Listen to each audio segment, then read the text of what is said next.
교회에 출석하시는 모든 분들은 내가 예수 믿어 구원받았다는 간증, 또 내 삶이 이렇게 많이 예수 안에서 바뀌었다는 그런 간증자들이 되어져야 됩니다. 또한 하나님께서 나를 지키시고 인도해 주셨으며, 또한 변함없는 하나님의 사랑으로 늘 사랑해 주신 그 하나님의 인도하심, 사랑하심도 사람들에게 간증할 수 있는 믿음의 사람들이 되어져야 되고, 또한 내가 병중에 있을 때에 나를 찾아오셔서 위로해 주시고 치료의 손길로 함께해 주셔서 회복해 주시고, 이 땅의 삶을 살면서 경제적으로 많이 곤궁하고 힘들 때 하나님이 필요한 것으로 공급하시고, 나의 삶의 모든 식생활에 모든 것을 공급해 주신 그 하나님, 기적적으로 베풀어 주신 하나님의 그 은혜를 간증해야 되며, 또 하나님께서 나를 허물도 많고 부족한 것도 많지만은 내가 주님의 몸된 교회와 하나님 나라를 확장시키는 일에 도구로 사용해 주신 그 놀라우신 주님의 그 은총을 우리가 매일 매 순간 우리 생명이 다하는 그날까지 간증자들이 되어지고, 또 많은 사람들을 주님 앞으로 인도하는 그런 통로로서의 복음의 통로로, 축복의 통로로 우리가 살아가야 될 것입니다.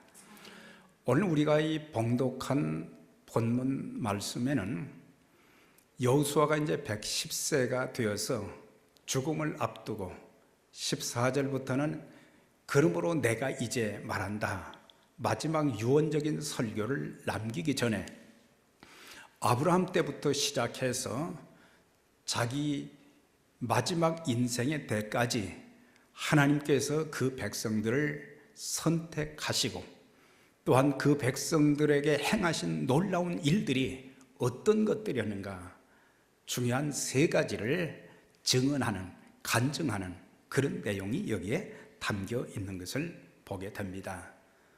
첫 번째 그가 간증한 것은 하나님의 인도하심의 은혜, 하나님의 인도하심을 간증했던 것을 보게 됩니다.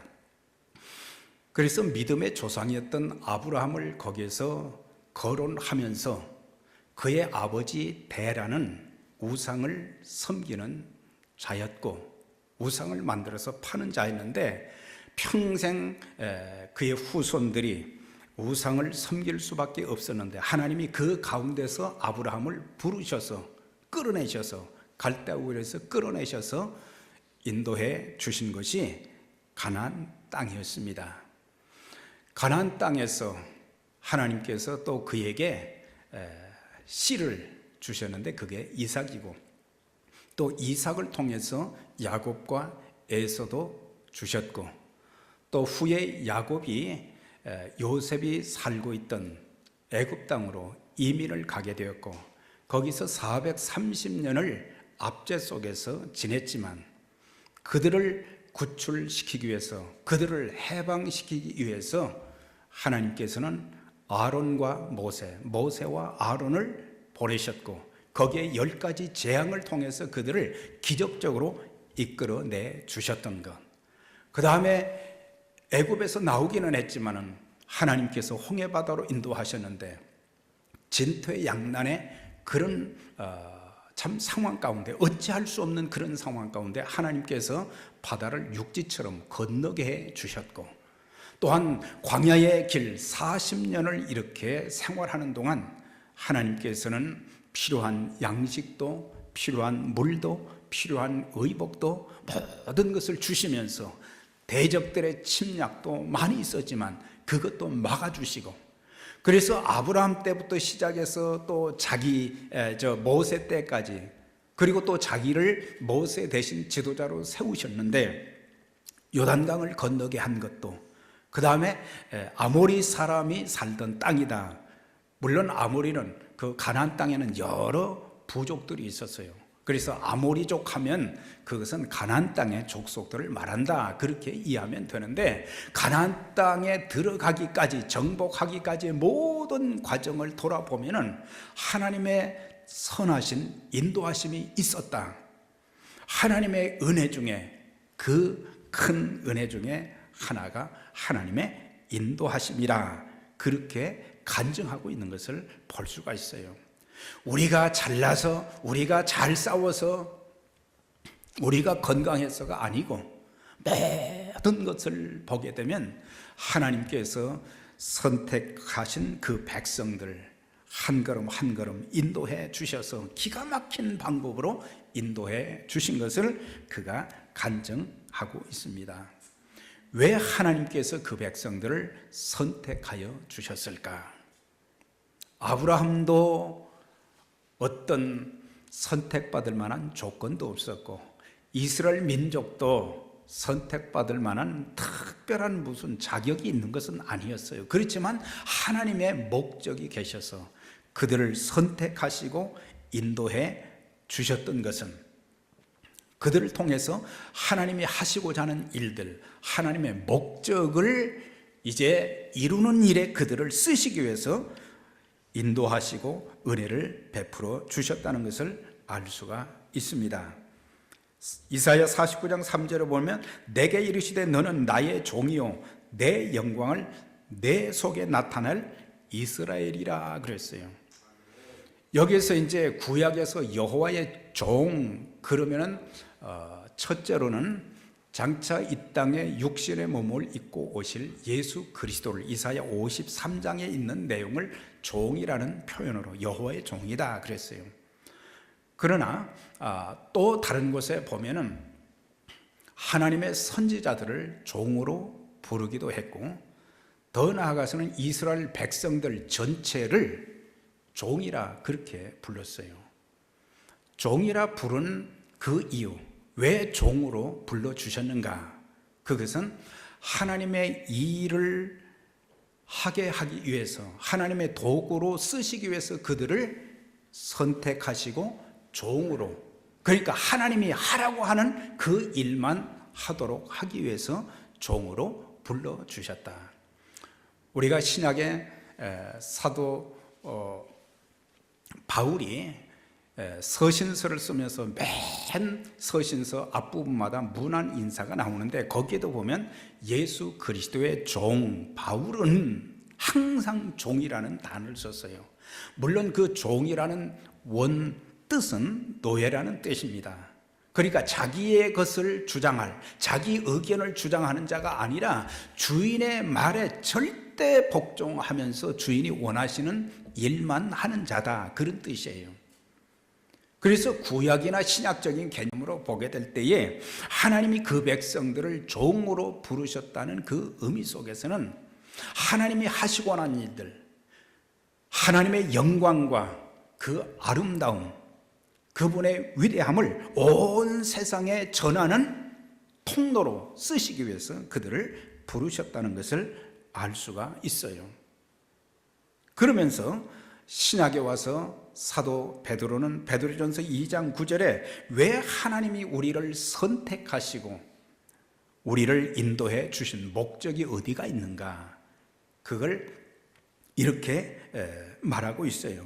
너희는 택하신 족속이요 왕같은 제사장이요 거룩한 나라요, 그렇게 표현을 했어요.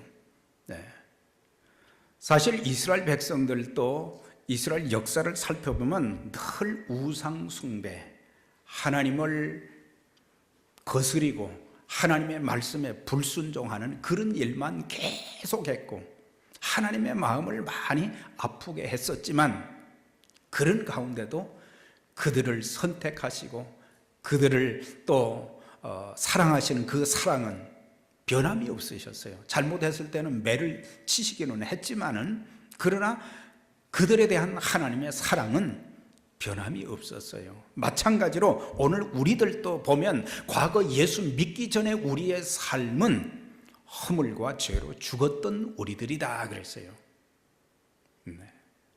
악한 마귀를 따라가며 마귀의 노예가 되었던 우리들이다. 하나님의 진노와 심판을 받아서 영원한 지옥 형벌에 던져질 그런 사람들이었지만 하나님의 뜻과 섭리, 목적이 계셔서 그들을 다 부르시고 선택하시고 예수 믿게 하시고 그런 다음에 그들에게 왕같은 제사장의 직분을 주셨다. 그러니까 제사장이 하는 일은 뭡니까? 그것은 백성들을 대신해서 하나님의 일을 하는 사람이 제사장이에요. 그 중보적인 역할을 하는 자가 제사장이에요. 하나님과 그 백성들, 하나님과 인간과의 그 관계에 아름답게 만들어주는 역할을 하는 자가 제사장이라는 말이에요.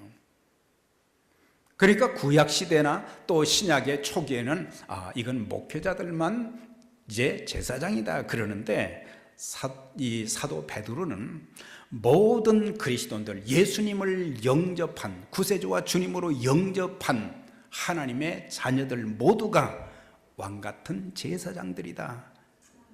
제사장의 역할을 해야 되는데 제사장들에게는 위엄이 있어야 된다. 왕의 위엄을 가진 제사장들이라 그랬어요. 이것은 뭘 가리킵니까? 우리의 신분이 이제는 하나님의 자녀인 데다가 제사장으로 세워주셨기 때문에 제사장다운 그런 모습들이 우리 모든 삶 속에서 나타나져야 된다라고 하는 것입니다. 목사면 목사다운 모습이 보여져야 되고 장로나 안수집사나 집사든지 모두가 어디에 가서든지 저분은 참 장로님답다. 저분은 참 집사님답다. 저분은 참 권사님답다. 그런 모습들이 좀 나타나지는, 그래서 우리에게 왕이 가진 그 위엄을 우리의 삶 속에서도 나타내줘야 되고, 거룩한 나라라고 하는 것은 어떤 나라를 말하는 것이 아니고 제사장 된 사람들의 삶은 구별되어진 삶이 되어져야 된다. 거룩이라는 말은 구별되었다, 다르다는 얘기죠. 우리가 세상 사람들과 다른 것이 뭐가 있습니까? 오늘 교회 나와서 예배 드리는 것 말고 다른 것이 뭐가 있느냐?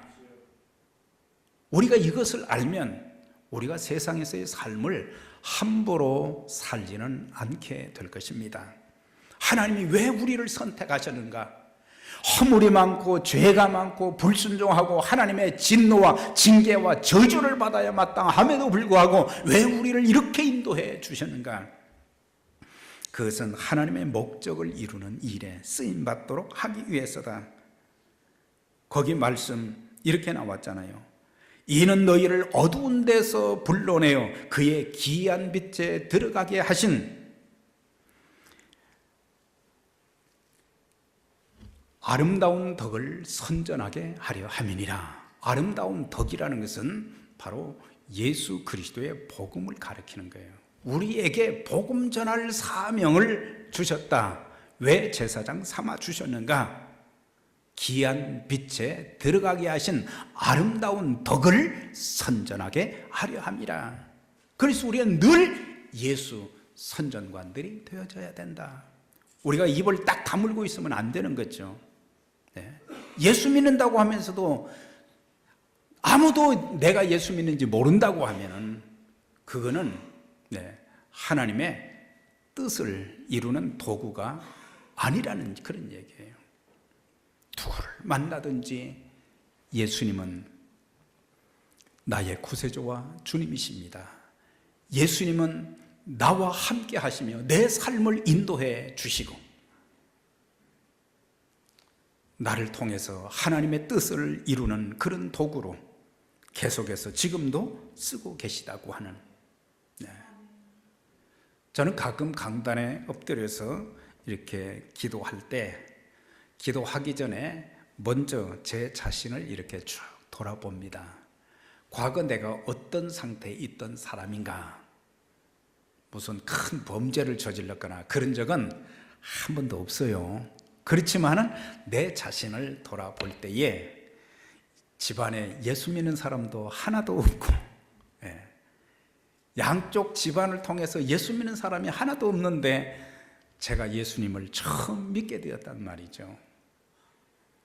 예수 믿는 자도 없는데 나같이 오늘 아침에도 그런 기도를 했습니다만 참 철부지가 없었어요. 철이 없었어요. 지금도 뭐 철이 없지만은 참 그런 가운데 하나님이 하나님의 일꾼으로 부르셔서 이렇게 계속 쓰고 계시다는 그 사실을 생각하니까 이건 감격하지 아니할 수 없는 거예요. 이걸 되새기지 아니하면, 과거를 돌아보지 않으면 지금 하나님 앞에 내가 기도하는 것도 그냥 주문식으로 형식적으로 기도할 수밖에 없어요. 그러나 내가 어떤 상태에 있었던가, 하나님 보실 때는 얼마나 허물이 많고 부족한 존재, 우상 딴지 섬기는 집안에서 태어나고 성장한 나를 하나님이 이렇게 사용해 주신다는 이런 것만 생각할 때 진실된 기도가 나온단 말이죠. 진실된 기도가 나와요. 감사한 기도가 나와요. 하나님, 내가 하나님 위해서 남은 생에도 참 하나님의 자녀다운, 하나님의 종다운, 왕같은 제사장다운 그런 삶을 제가 살겠습니다.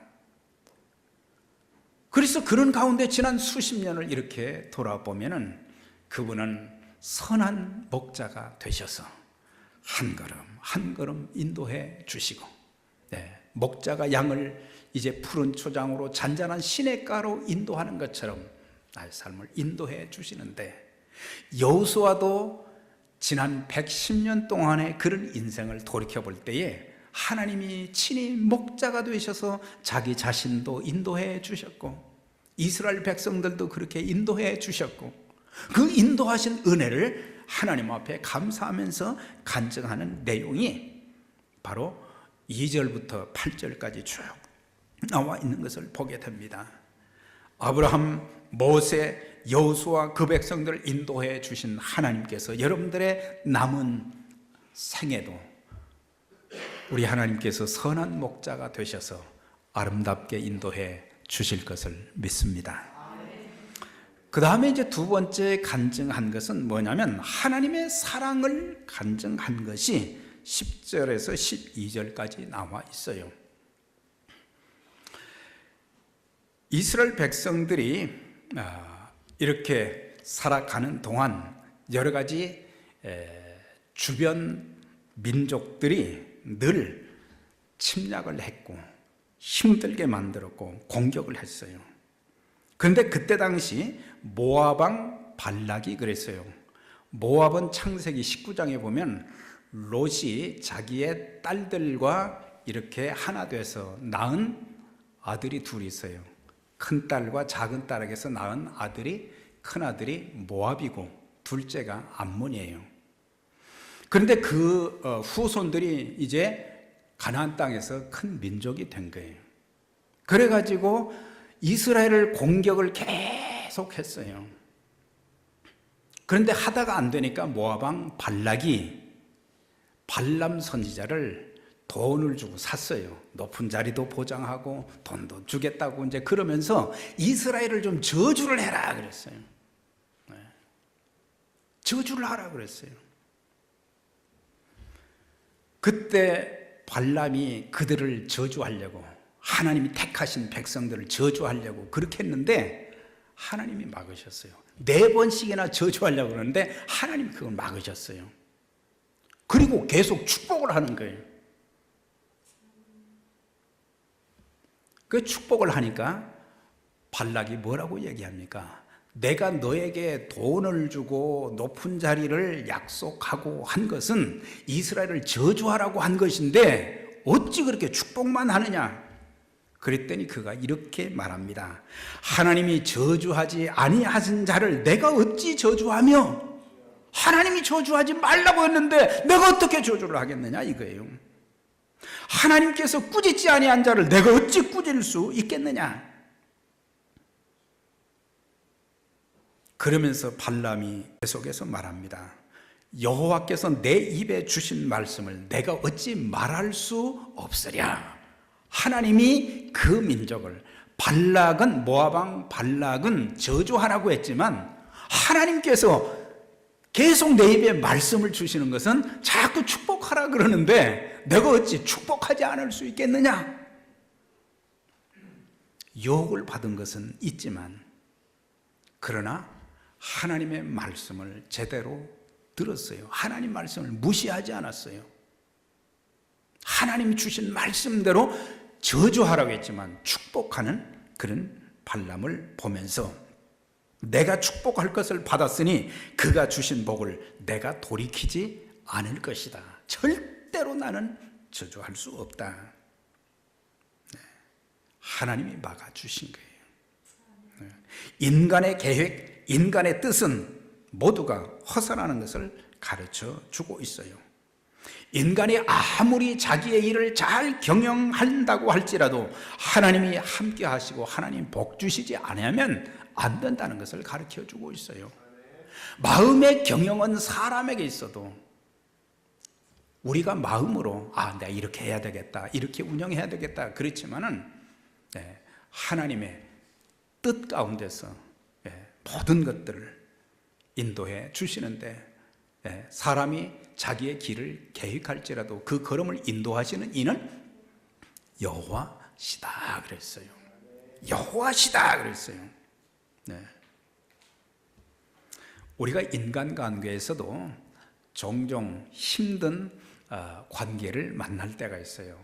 참 그 사람과 갈등이 심하고 그 사람 만나고 싶지도 않고 심지어는 그 사람을 저주하고 싶은, 나를 얼마나 고통스럽게 만들었는데 그래서 저주하고 싶은 마음이 들 때도 있어요. 그렇지만 우리는 어떤 일을 만나도 우리는 마음 상해할 필요가 없습니다. 서로 대항하고 싸우고 분내고 그렇게 하지 말고 하나님께 맡기면 돼요. 내가 하나님 앞에 저주받을 그런 일을 한 사람이 아닌데 사람이 저주한다고 해서 하나님이 저주를 내리시겠느냐? No, 아니다 이 말이에요. 아무리 다른 사람이 나를 미워하고 저주해도 하나님은 축복으로 바꿔주시는 거예요. 그걸 알아야 돼요. 그러니까 우리가 화나는 일이 있고, 이게 밖에서 비즈니스 하다가, 직장 생활 하다가, 사회생활 하다가도 그런 일이 있을 수 있고, 교회 안에서도 그런 일이 있을 수 있어요. 근데 보면은 교회 안에서도 말을 함부로 하거나 그렇게 하면 안 돼요. 그 사람을 끌어내리고 비판하고 이렇게 해서도 안 돼요. 우리는 왕 같은 제사장들이잖아요. 하나님의 선택받은 하나님의 종들이잖아요. 하나님의 종다운, 하나님의 자녀다운, 제사장다운 그런 모습으로 우리의 언행을 지키고 사람들에게 덕을 끼치면서 그렇게 하면 하나님은 변함없이 사랑하시고 우리를 축복해 주시기 때문에, 그래서 우리는 축복하는 자가 되어져야 됩니다. 시편 109편에 보면 그가 저주하기를 좋아하더니 그것이 자기에게 임하고, 저주하기를 좋아하는 사람은 그 저주가 그 사람한테 가는 게 아니라 내게로 돌아온다는 거예요. 부메랑처럼 된다는 거죠. 축복하기를 기뻐하지 않더니 복이 그를 멀리 떠났다 그랬어요. 우린 자꾸 축복하면 상대방도 하나님께서 축복하시고 나도 복을 받게 하는 거예요. 그러나 축복하는 것을 인색하게 하면 안 되는 거예요. 축복하기를 기뻐하지 않더니 복이 저를 멀리 떠나버렸다 그랬어요.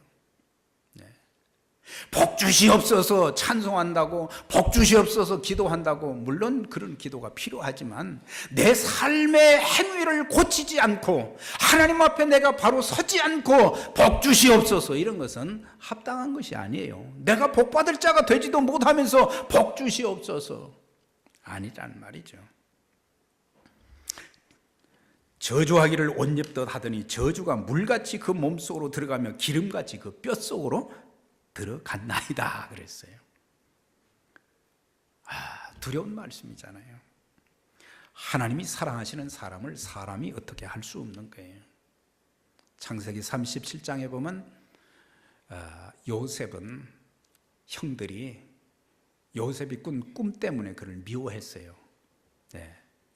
해와 달과 별들이 또 볕단들이 자기를 향해서 절을 하더라. 그러니까 형제들이 자기한테 절을 한다는 그런 얘기를 하니까 기분이 나빴단 말이죠. 그래가지고 그를 물 없는 깊은 구덩이에다가 집어넣었어요. 은20의 노예로 팔아버렸어요. 노예가 되었어. 애굽에 가서 성실하게 일을 해서 가정 총무가 되었는데 보디발 장군의 부인이 유혹을 하는데 그것을 뿌리친 그것 때문에 감옥에 들어갔어요. 얼마나 많은 고통을 겪었는지 형제들도 복수하고 싶은 마음도 보디발도 복수하고 싶은 마음도 생기잖아요. 그런데 요셉은 하나님께 맡겼어요. 그 사람들이 아무리 나를 짓밟고 나를 모함하고 감옥에 집어넣어도 구덩이에 집어넣어도 하나님이 사랑하시는 사람 절대로 함부로 할 수 없다는 거예요. 우리가 그런 마음을 가지고 우리가 살면 평생 하나님의 선하신 인도하심을 받을 수 있게 되는데, 로마서 8장의 사도 바울은 사망이나 생명이나 현재일이나 장래일이나 어떤 피조물이라도 하나님의 사랑에서 끊을 수 없느니라 그랬어요. 하나님의 사랑이 얼마나 놀라운지 바울이 알았던 거예요. 생명이나 사망이나 장래일이나 현재일이나 어떤 피조물이라도 어떤 악한 마귀의 권세도 하나님의 사랑, 나를 사랑하시는 그 사랑에서 절대로 끊을 수가 없다, 그렇게 고백을 한 거예요. 여기서 여호수아가 왕벌을 보내서 그 민족을 아모리족을 물리쳤다 그랬어요. 여기서 왕벌은 진짜 왕벌을 때로 보내가지고 쏘게 했다, 그런 의미는 아니고 두려운 마음을 주어서 왕벌에게 쏘일까 봐서 막 도망가는 것처럼 그렇게 만들어 주셨다. 하나님의 초자연 방법으로 그 백성들을 사랑하시고 지켜 주셨다. 우리가 창세기부터 요한계시록까지 보면은 하나님의 사랑으로 가득 차 있어요. 구약의 선지자들을 통해서 심판의 메시지를 계속 전했지만 그 심판은 심판하기 위해서가 아니라 그들을 돌이키기 위한 하나님의 사랑의 채찍으로 사용한 것 뿐이에요. 그 민족을 버리지 아니한 것처럼.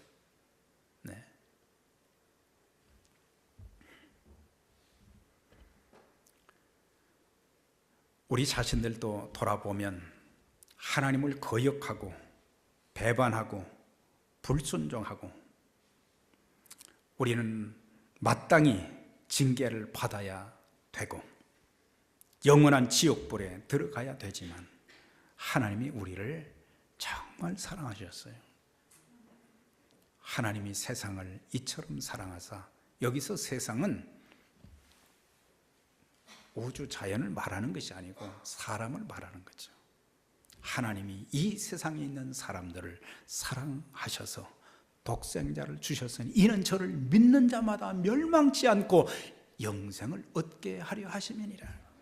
우리 주님께서도 마지막 십자가를 지시기 전에 제자들을 저녁에 부르셨어요. 가룟 유다가 예수님을 은30에 팔 것을 알고 계시면서도 거기에 말씀 보니까 세상에 있는 자기 사람들을 사랑하시되 끝까지 사랑하시니라. 하나님의 사랑, 예수님의 사랑, 이것은 끝까지 사랑하는 것이라 그랬어요. 부부가 사랑으로 맺어졌으면 죽는 날까지 끝까지 사랑해야 되고, 하나님의 사랑을 깨닫고 내가 주님을 위해서 이렇게 섬기겠다고 했으면 우리는 그 사랑을 마음속에 간직하면서 주님이 우리를 끝까지 사랑하셨는데 나도 그렇게 하겠습니다, 그런 결단이 우리들에게 좀 있어져야 된다고 하는 거예요. 자녀들이 속썩일 때도 많지만 그 자녀들 좀 미운 짓 하고 부모 가슴 아프게 한다고 해서 내 자녀가 아닌 것은 아니잖아요. 우리는 죽는 그 순간까지 자녀들을 품으면서 사랑해야 되잖아요. 교회 안에서도 우리가 이런 마음, 하나님의 사랑을 깨닫고 우리가 서로 사랑한다고 하면, 우리가 서로 사랑하자, 우리가 서로 사랑하자, 너희가 서로 사랑하라, 주님 말씀해 주셨는데, 우리가 아직 죄인 되었을 때 그리스도께서 우리 죄를 위해서 죽으심으로 하나님께서 우리에게 대한 자기의 사랑을 확증하셨느니라. 사랑은 말로만이 아니고 하나님께서는 예수님을, 독생자를 십자가에 못 박혀 죽으시기까지 우리를 그렇게 사랑하셨다는 거죠. 우리가 오늘 말씀을 보면서 여호수아는 하나님께서 얼마나 선한 목자가 되어 주셔서 그 백성들을 이렇게 인도해 주셨는지 그것을 증언하고, 하나님께서 그 민족을 얼마나 사랑하셨는지 그 사랑을 증언하고, 또 한 가지는 하나님의 축복을 증언하는 것이 13절에 나와 있어요. 이런 간증을 하면서 이제 그 백성들에게, 이제 나는 죽는데 너희가 이 땅에서 어떻게 살아야 될지 그것을 이제 지침을 내리면서 설교하는 내용이 14절부터 이제 끝절까지 쭉 있습니다.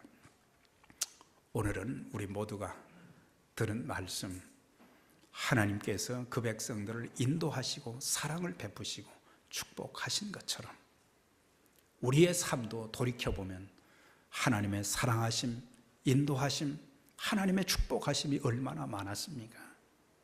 우리는 감사하지도 못하고 하나님이 내게 주신 그 놀라운 일들을 사람에게 간증도 못하고 행복한 그리스도인의 삶이 아닌 별로 해피하지 않은 그런 모습으로 사는 우리를 보면서 어떻게 예수 믿지 않은 사람들이 우리를 보면서 나 예수 믿겠다, 나 교회 가겠다 그렇게 할 수 있겠어요? 우리 모두 이제는 받은 사랑과 은총과 축복이 많은데 그걸 증언하면서 그 사랑에 감사하면서 앞으로 남은 생에도 주님의 인도하심, 사랑, 그리고 또한 하나님의 축복이 넘쳐서 하나님 기뻐하시는 거룩한 사역에 복되게 쓰임받는 여러분 모두 우리 교회가 될 수 있기를 주의 이름으로 축원합니다. 자비로우신 하나님 감사합니다. 여호수아가 110세를 마무리하면서 모든 지도자들과 백성들을 불러놓고 증언하는 하나님의 인도하심, 하나님의 사랑하심, 하나님의 축복하심을 증언한 것처럼 우리를 선택하시고 자녀 삼아주시고 왕같은 제사장으로 세워주신 우리들에게도 하나님의 사랑과 인도하심과 하나님의 축복을 감사하고 감격하고 또 믿지 않는 자들에게 증언하면서 하나님의 뜻을 이루는 도구들로 살게 하여 주시되, 이 땅에 사는 동안 변함없는 하나님의 사랑과 인도하심, 축복이 넘치게 하여 주시고 복음의 통로로, 축복의 통로로 귀하게 쓰임받는 모든 성도님들, 또한 저들의 생애 주의 몸된 교회가 되게 하여 주옵소서. 예수님 이름으로 기도드리옵나이다. 아멘.